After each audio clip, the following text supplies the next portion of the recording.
In this video, I'm going to review the book, The Village Effect by Susan Pinker.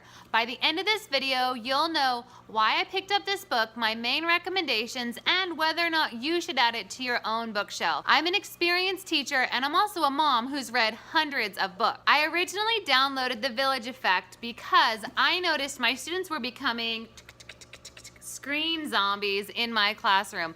I recently reread it to focus on the parenting section. The Village Effect, How Face-to-Face Contact Can Make Us Healthier and Happier by Susan Pinker is a social psychology book. In a nutshell, Pinker uses research to convince all of us to seek and value face-to-face connections. What stands out to most readers is Pinker's claim that face-to-face contact helps us to be healthier, happier, and live longer. So just imagine a bunch of people living in a little community where they have a lot of face-to-face contact, and there's some really old people living there too. That's the Village Effect in a nutshell. But I didn't pick this up to find out the secret to longevity.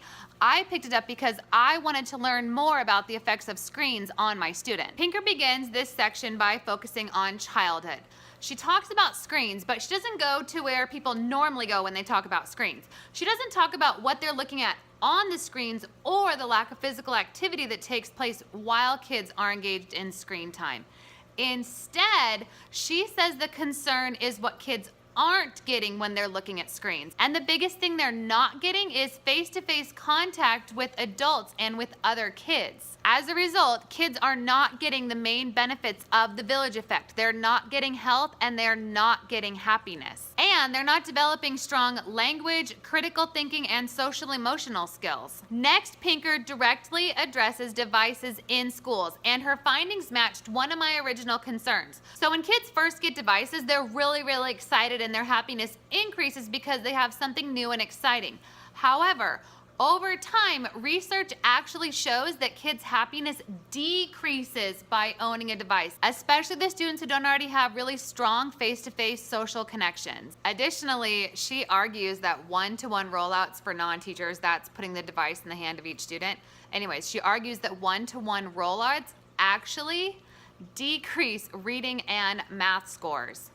I know that's not fun to hear because a lot of us really like ed tech, but that's what her research states. She credits this to the devices becoming distractions. If you're a classroom teacher like me, you definitely know about the distraction thing. Like, we battle that all the time.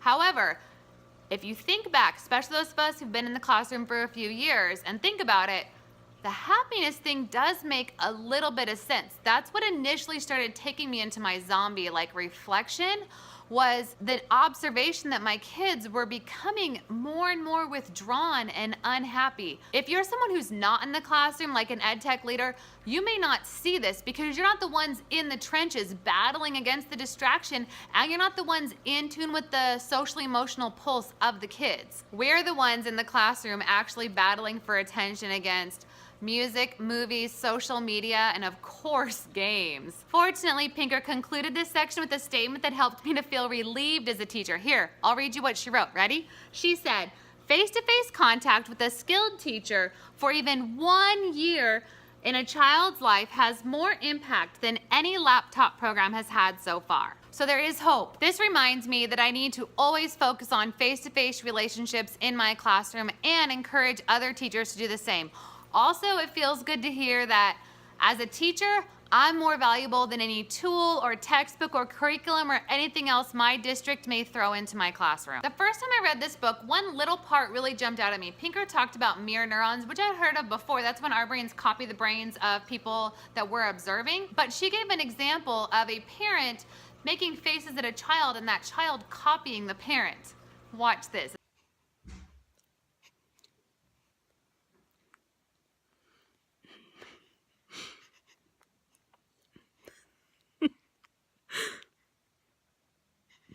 Do it. Stick your tongue out. All done? I love you. The whole parenting section actually really influenced me as a new mom, and it really pushed me to spend a lot of time gazing into my daughter's eyes and trying to put my devices away as much as I could right from when she was born because I knew her brain already needed it. Okay, recommendation time. If you want to live longer, be healthier, be happier, you should read this book. If you think you are on your device too much, you should read this book. If you think you could just be on your devices all the time and it's gonna be great, you should definitely read this book.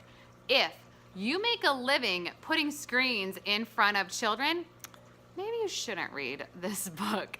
If you're a parent, especially if you're expecting, you should read this book with a huge focus on the parenting section. If you're a teacher, other educator, or anybody who values kids' social emotional well-being, you should definitely read this book. Okay, now time for all the fun YouTube-y stuff. If you like this, give it a like. If you want to comment, leave one below, please. I would love to know if you've read this book, your thoughts on it.